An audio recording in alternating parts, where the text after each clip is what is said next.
Thank you very much, Kathy. Well, tonight we're looking at the new board of URBA. The National Treasury has appointed a new board of directors for the Independent Regulatory Board of Directors. This is the watchdog body in South Africa that keeps the checks and balances of ethical behavior in the sector that is currently in crisis. Joining us to talk about the new board is former JSE President Major General Roy Andersen, who was caretaker of URBA after the previous board was dissolved by the Finance Minister in January this year. Thank you very much for joining us, Major General Andersen. The appointment of the new URBA board comes amid great expectations from the new board to chart a new path, a clean path in the auditing sector in South Africa after the auditing firms were identified, as you know, as having played an enabling role in major corruption cases in South Africa.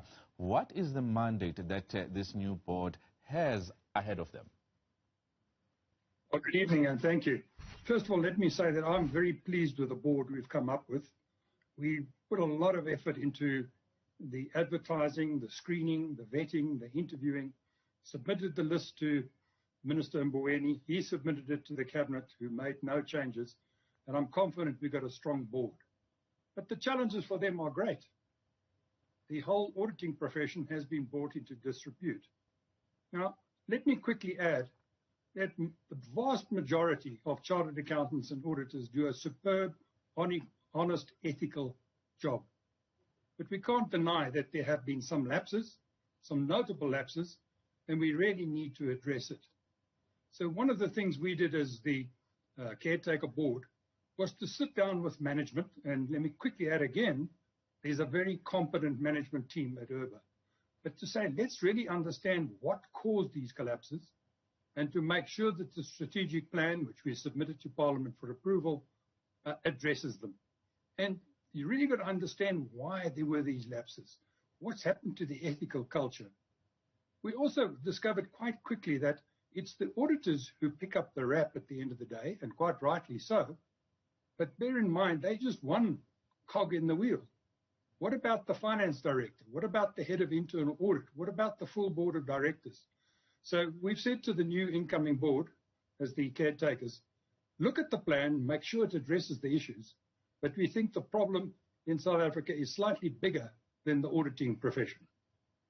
Major General, are there new powers that are there in the South African, lexicon that are going to give, auditors more accountability? There has been talk of new seizure powers that actually make sure that they keep auditing firms on the straight and narrow.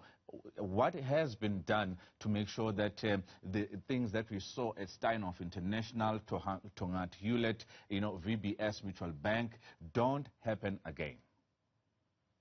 Well, let me say that by the time you get to seizure, in other words, URBA can move in and seize the records of the auditors, that's already too late, because then the event has happened. If the car smash has happened, if I may use those words. The real issue is to prevent it from happening. Now, how do you prevent it from happening? It's all about ethics. One thing we also did was in our short term of 3 months, we brought in 3 new international audit quality control standards to make sure that the quality of the auditing is as good as it should be. But I reiterate, the auditors are right at the end of the chain. The issue is bigger. What about the ethics in the boards? What about the ethics with the finance director? And what about the ethics that the shareholders should expect in terms of the King Code? Talk to us, Major General, about the configuration of this new board. The previous board was dissolved because many people were unhappy about one person who was appointed to the board. Are you confident that the market and the industry in particular will back this board as it has been backed clearly by Cabinet and the National Treasury? Well, we hope so. National Treasury has endorsed it. The Accountant General was part of the selection team. There were 3 of us.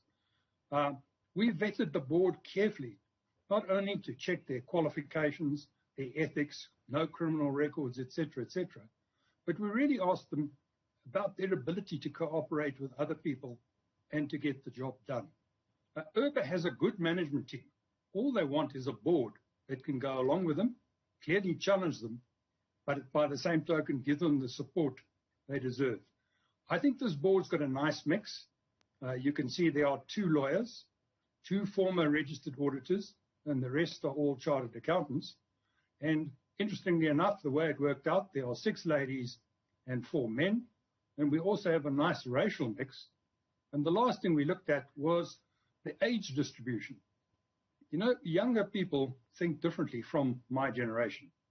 So the youngest member is 36, the oldest member is 63, and the average age is 46. So I think we've got the right blend of age, race, gender, and most importantly, they stand for strong ethical standards. Major General, as a former chief of the JSE, you must know how South Africa has fallen off the global scales when it comes to auditing. The few companies that I've mentioned, including Steinhoff and Tongaat Hewlett, are just but a few. Is there concern right now that even listed companies are still falling, for the problems that we've seen in the auditing firms? Because clearly this is an auditing crisis that we have in South Africa right now. That we've had problems is undoubted. One cannot deny that. But we engaged with the firms, particularly the 4 big ones, but not only them. And I can assure you they are taking the need for the highest international quality control standards very, very seriously. It hurts me as a former auditor myself to see our profession move from number 1 in the world, I think, to number 50-something. That's embarrassing and it's unnecessary. But I think everybody's taking it seriously. And with the full support of Minister Mboweni, who's fully behind the reforms, I think we're doing well. And I can also quickly add that last year you would have seen the restructuring of the governance of the South African Institute of Chartered Accountants. That, together with the new Audit Professions Act, I think augurs well for the future. So I think it can only get better, and I think we do have a sound foundation. One other issue that was of concern to my fellow caretaker and I was the number of outstanding disciplinary matters against members of the profession. We did our best to catch up. I think we processed something like 46 disciplinary matters, but the new board will also have to deal with more and expedite those matters as soon as possible. Major General, before I let you go, you spent months, taking care of URBA. What would you say still needs to be done in the profession to keep it on the straight and narrow? Are there any, legal matters that have to, be strengthened to make sure that we quickly move to, arresting and, holding those who are responsible accountable? What would you say still needs to be done to get us back to those high scales that we saw South Africa back in the day? Well, let me first of all say that I think URBA needs more investigatory resources. In our short time there, we increased the budget, we created more posts, but there is a backlog. But once again, that's at the end of the chain. The real issue is not more legislation. We have great legislation. We've got a great new act. All the laws in our financial services sector are very good. They are of world standards. The King Code of Governance is world class and many people have copied us. So what does it boil down to? It boils down to the behavior of individuals. South Africa has been let down by a few individuals. And that's just not acceptable. And I certainly hope they will all be prosecuted and pay the penalty.